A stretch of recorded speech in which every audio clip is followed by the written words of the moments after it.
It was the last day of July 1999. The summer air hung thick over Dothan, Alabama. The streets glowed under the soft haze of streetlights, and the hum of cicadas played a familiar rhythm through the night. For many, it was just another ordinary Saturday, but for J.B. Beasley, it was a milestone, her 17th birthday. She and her best friend Tracy Hollett, both 17, were inseparable. Two high school seniors, bonded not just by age and school, but by a deep friendship built on laughter, secrets, and shared dreams. That night they had plans to celebrate, a birthday party in nearby Headland. Nothing elaborate, just the kind of gathering teenagers look forward to, full of music, familiar faces, and fleeting moments that feel infinite in youth. They left Dothan in JB's black 1993 Mazda. The drive to Headland should have been simple, roughly 10 miles northeast, straight along Highway 134. But something went wrong. Somewhere between their starting point and their destination, the girls got lost.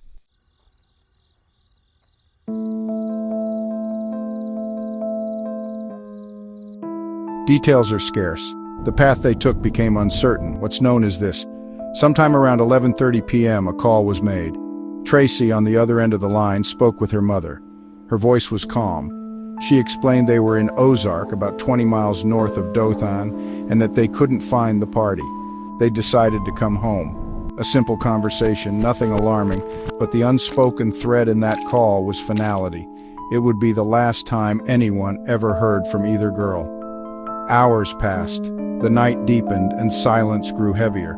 When the girls didn't return home, concern quickly turned into worry. Phone calls went unanswered. Friends hadn't seen them. Family members knew something was wrong.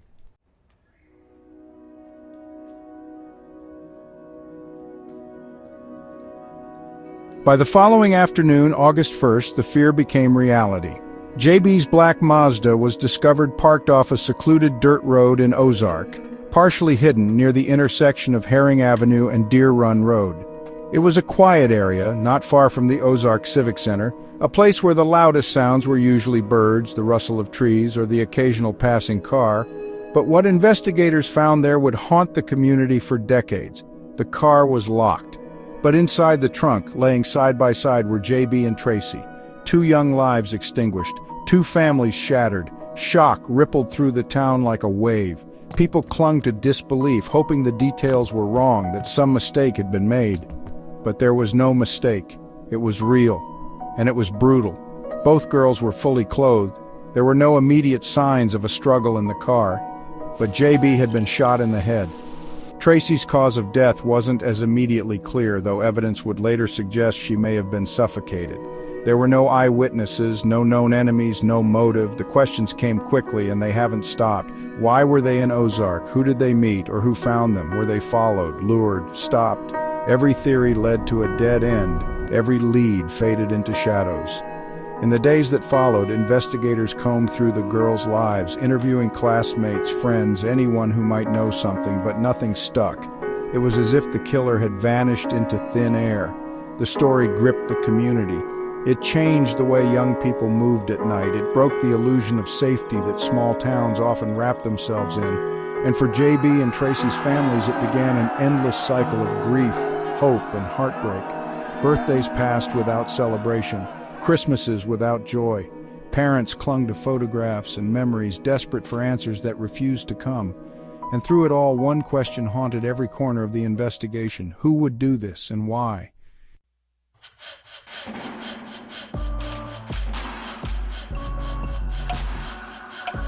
August 1st, 1999, Ozark, Alabama. The stillness of a summer afternoon was broken not by celebration or laughter, but by the piercing wail of sirens and the low murmurs of law enforcement as they gathered near the black Mazda. Crime scene tape fluttered in the breeze like yellow streamers of grief. Officers moved cautiously, deliberately, as they examined the car, the trunk, the surrounding area, piecing together the first fragments of a mystery that would soon consume the entire town. Word traveled fast. What began as whispers in parking lots and diners became headlines across the state. Two teenage girls full of promise and life found dead in a car trunk on a quiet back road. It was the kind of story that didn't belong here. Not in Ozark, not in Alabama, not in a town where everybody knew everybody, where parents still let their kids ride bikes until dark, where people waved at each other from porches.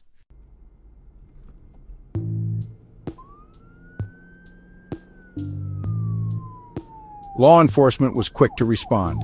The Ozark Police Department called in help from the Alabama Bureau of Investigation. They cordoned off the area, scoured the crime scene, and examined the car inch by inch. Inside, the girls' belongings were found. Purses, Idaho cards, personal items. There were no signs of forced entry, no shattered glass, no tire tracks leading away. It was as if the killer had taken only what mattered most and vanished into the trees. Inside the trunk, it was silent, cold. Both girls were positioned side by side, almost peacefully. But there was nothing peaceful about it. JB had been shot once in the head, a single fatal wound. Tracy's body showed no signs of a gunshot, but her cause of death was more elusive, possibly asphyxiation. The autopsies would later reveal small details, but none that brought clarity. No sexual assault, no drugs or alcohol in their systems, nothing to suggest they'd been partying or reckless, just two young women whose lives were abruptly and violently taken.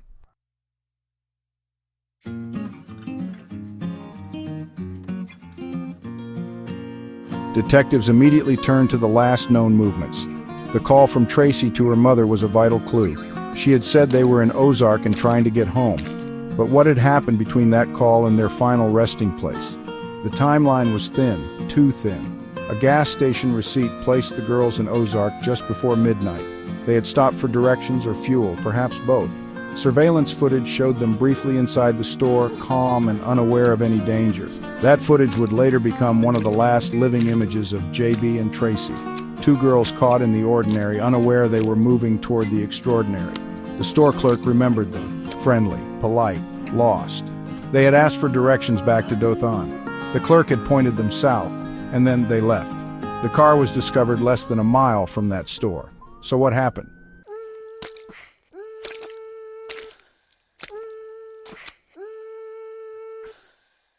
In the early days, rumors surged like wildfire. Some said they had car trouble, others claimed they stopped to help someone, or that someone flagged them down. Whispers of strange men, of unmarked cars, of a chase. None of it confirmed, all of it possible. The investigation deepened. Dozens were interviewed, friends, classmates, family. No stone was left unturned, but each stone led to nothing. No fingerprints, no weapons, no motive. Even more chilling, the car keys were found inside JB's pocket. It meant the trunk had likely been closed from the inside by someone who had access and time and confidence. The killer had known what they were doing. Soon, the weight of the case became a community burden. Prayer vigils were held, ribbons tied to trees, flowers left at the site, people stopped sleeping, parents clutched their children tighter, and two families were left to navigate a grief no parent should ever know. Barbara Beasley, JB's mother, became a quiet warrior, strong, dignified, desperate for justice. Meanwhile, Tracy's mother, Carol Hollett, battled heartbreak with equal fire, determined to keep her daughter's name in the spotlight, unwilling to let her memory fade. But weeks turned into months, and months turned into years, and the silence, like the one that hung in the trunk of that car, only grew louder.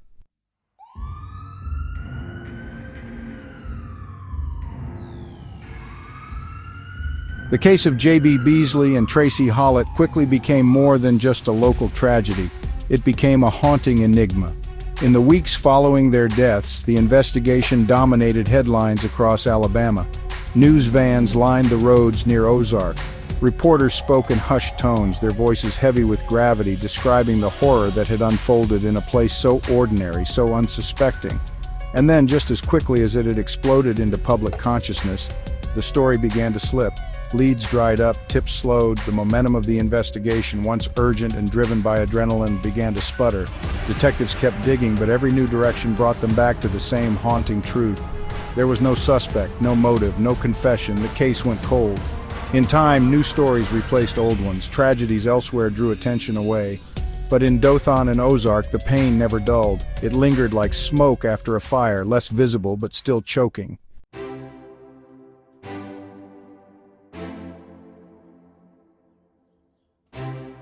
The families, however, refused to let go. Barbara Beasley, JB's mother, became a face of perseverance. She pored over every detail of the case file, met with detectives, and chased answers through grief-soaked days. She often said she couldn't rest, wouldn't rest, until justice was served. Carol Hawlett, Tracy's mother, was equally relentless. The pain of losing her daughter was deepened by the lack of closure. She became vocal, sometimes frustrated with the pace of the investigation, but always grounded in one unwavering truth. Someone out there knew what happened, and that person was still free. For years, both women showed up to every meeting, every vigil, every interview. They stood side by side, bonded by unimaginable loss, determined to make the world remember two girls who never got to grow up. Community support never faded. Billboards were erected. JB and Tracy's photos, forever frozen in youth, stared out at passing drivers, pleading for answers. A reward fund was established. Every year on the anniversary, people gathered near the site where their car was found. They lit candles, shared memories, and whispered the same question into the night. Why?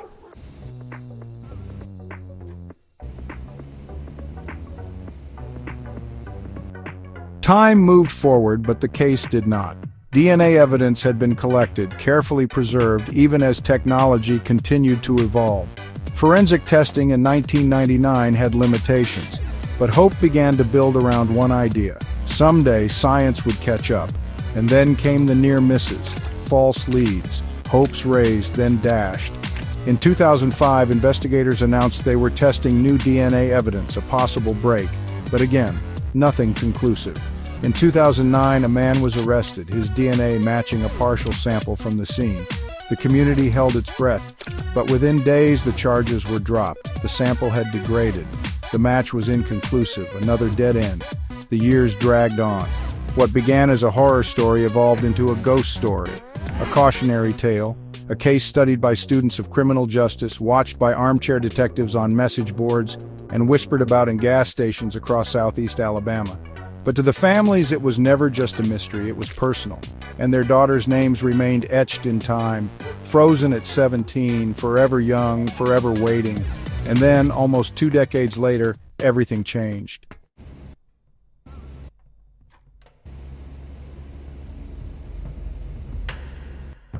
By 2019, 20 years had passed. 20 birthdays, 20 Christmases, 20 years of unanswered questions.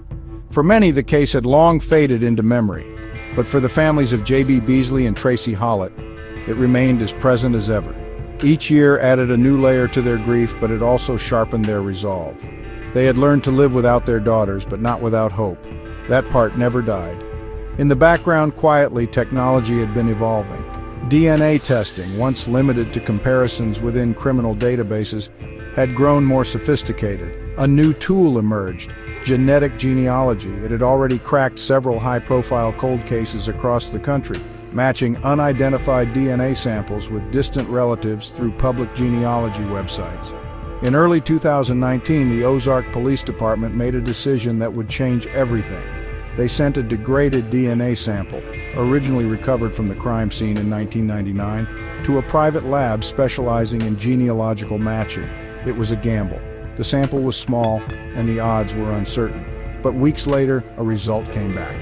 A familial match, not a direct hit, but close enough to build a family tree. Investigators working with genealogists traced the family lines. They eliminated distant cousins, narrowed their focus, and kept moving closer. One name kept surfacing, a man with ties to the Ozark area, a man who had lived nearby in 1999, a man with no prior violent criminal history, but a past that now begged to be examined. Coley McCraney, 51 years old, married, a father, a quiet life, a seemingly ordinary man. But when detectives collected a fresh DNA sample from him in March of 2019, it was no longer speculation. It was a match. The sample taken from J.B. Beasley's body, the one that had haunted evidence lockers for 2 decades, matched Coley McCraney's DNA. On March 16, 2019, he was arrested.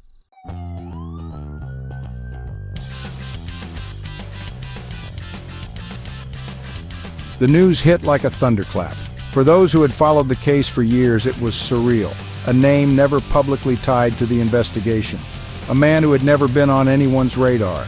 And yet here he was, linked by science, by blood, by something he left behind all those years ago. The charges were swift and severe, 5 counts, including capital murder and rape. Investigators believed he had encountered the girls by chance, perhaps when they stopped for directions. How exactly they ended up in his control remains a question. But the evidence was no longer just circumstantial. For JB and Tracy's families, it was a moment they had dreamed about and dreaded in equal measure. Justice finally had a name. But the reality of reliving everything in court, seeing their daughter's final hours dissected in front of strangers, was another kind of heartbreak. Still, they stood strong. And when reporters asked how they felt, their answers were steady. "We've waited 20 years for this. They didn't die in vain. We never stopped believing." But even with the arrest, the story was far from over. A trial loomed, and for the first time in 2 decades, the silence that had surrounded this case was finally violently shattered.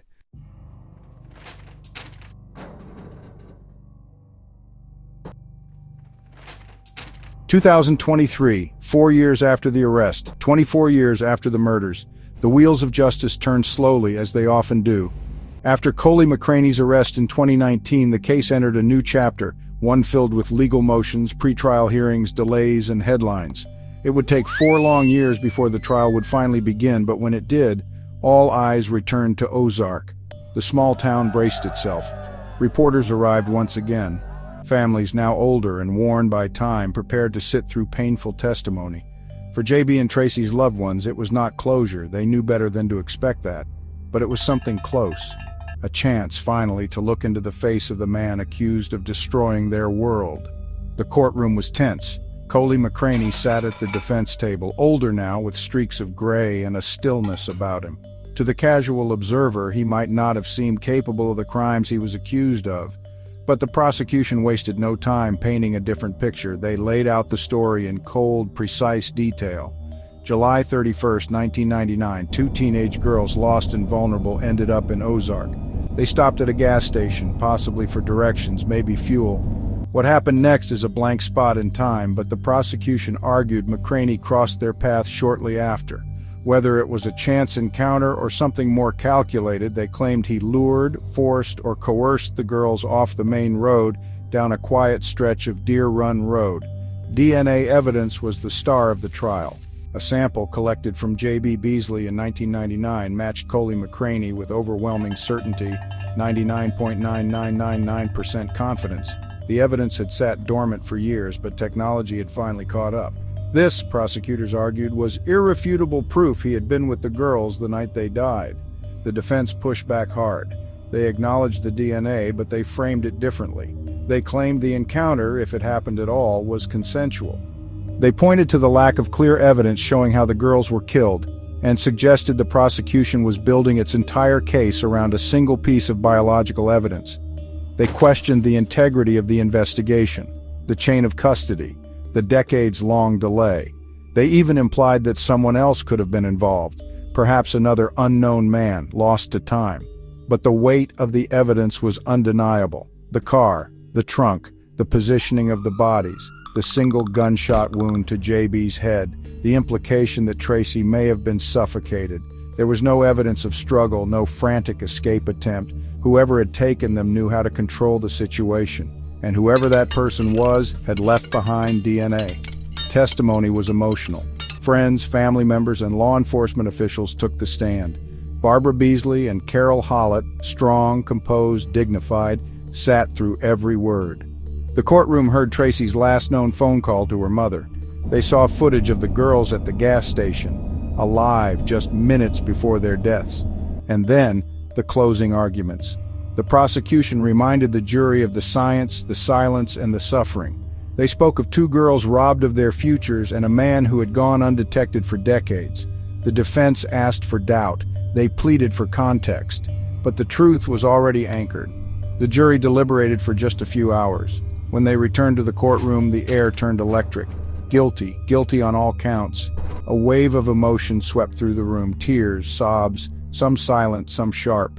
After 24 years, a name had been carved into the story, no longer a shadow, no longer a question mark. Coley McCraney was sentenced to life in prison without parole. For some, justice had finally arrived. For others, the loss remained as raw as ever. But for everyone who had followed this case, who had prayed, marched, demanded answers, it was a moment of reckoning. A chapter closed, but the story, forever etched in memory.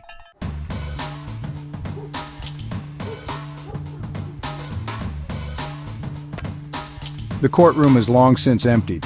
The headlines faded again. The cameras packed up, and life in Dothan and Ozark resumed its quiet rhythm. But for the families of J.B. Beasley and Tracy Hollett, and for anyone who followed their story over the years, something fundamental had changed. Justice had come, but it did not heal. The empty bedrooms remained. The birthdays still passed. The milestones never reached. J.B. and Tracy were forever 17, locked in time, in photographs, in memory. The sentence handed to their killer did not bring them back. It did not answer every question, but it gave their families something they had fought for every single day since July 31st, 1999, the truth. And in the years that followed, that truth became a lesson. This case, cold for nearly 2 decades, became a symbol of hope in the field of criminal justice. It proved that time does not erase evidence nor determination. That DNA, even left behind in 1999, could still speak volumes in 2019. It proved that persistence matters, that technology evolves, that silence can be broken.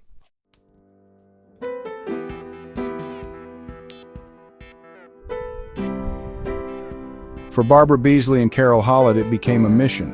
They became advocates, not just for their daughters, but for the countless families still waiting for answers. They spoke at events. They met with other grieving parents.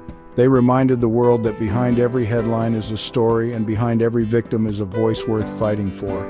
In Dothan, a memorial was placed, simple, beautiful, a reminder, not just of the loss, but of the light these girls brought into the world. J.B. with her gentle spirit and love for music, Tracy known for her bright smile and fierce loyalty.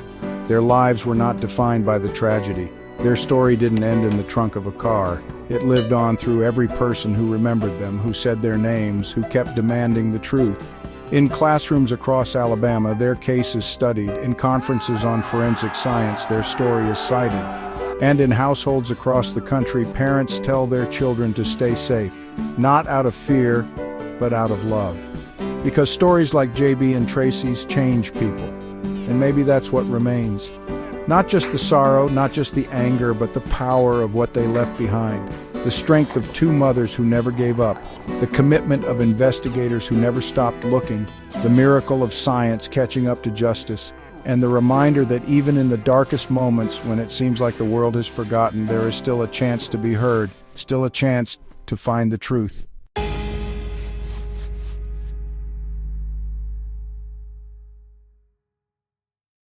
Fades out, and the end